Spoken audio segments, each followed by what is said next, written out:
If you love the blues, you found your new home. The Blues Hotel. Real music. Just talking blues. Real stories. And Blues Moments in Time. The history that shaped it all. 3 podcasts. 1 home.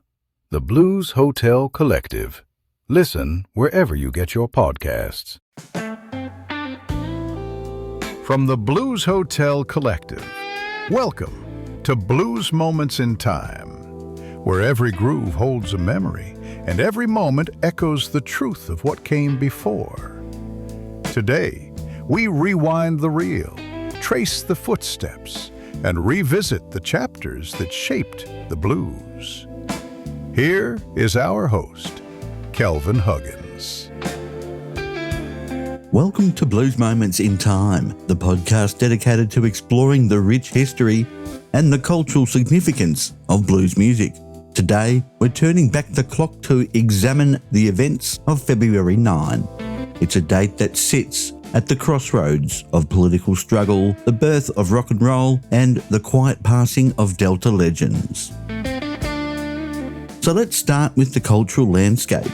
February 9, 1964 might just be the most important night in the history of American pop culture and, ironically, a pivotal moment for the blues. On this night, the Beatles made their debut on the Ed Sullivan Show to 73 million viewers.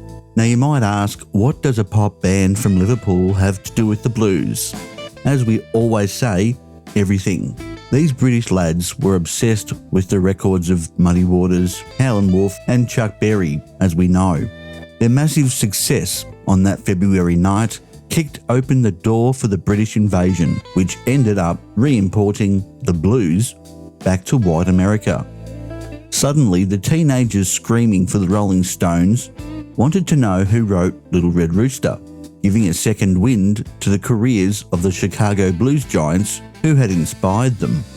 Now we turn our attention to the political climate. The blues has always been the soundtrack to the struggle for freedom, and February 9 in 1965 was a critical day in that fight. Dr. Martin Luther King Jr. met with President Lyndon B. Johnson at the White House on this day. They weren't discussing the weather. They were hammering out the strategy for what would become the Voting Rights Act of 1965.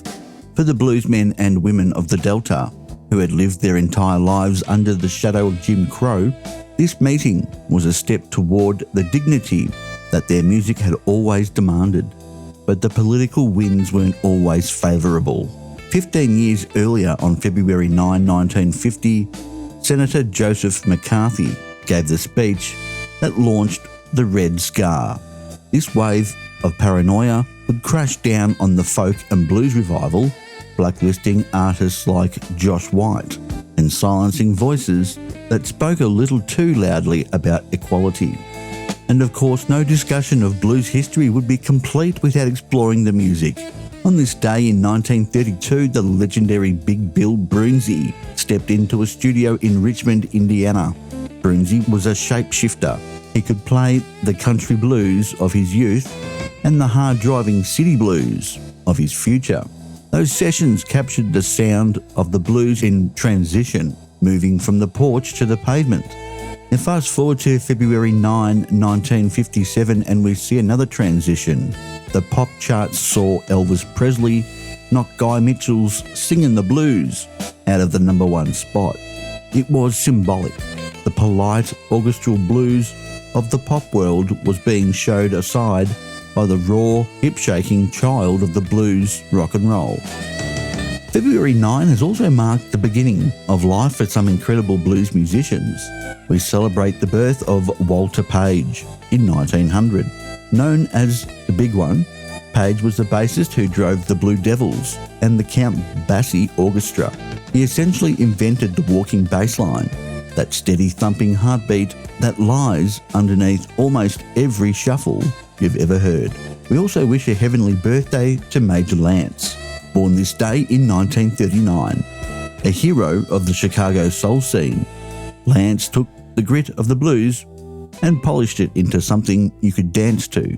proving that the blues didn't always have to be sad, it could be smooth as well. Sadly, February 9 has also been a day of loss. In 1997, the blues world lost a direct link to its origins when Jack Owens passed away at the age of 92.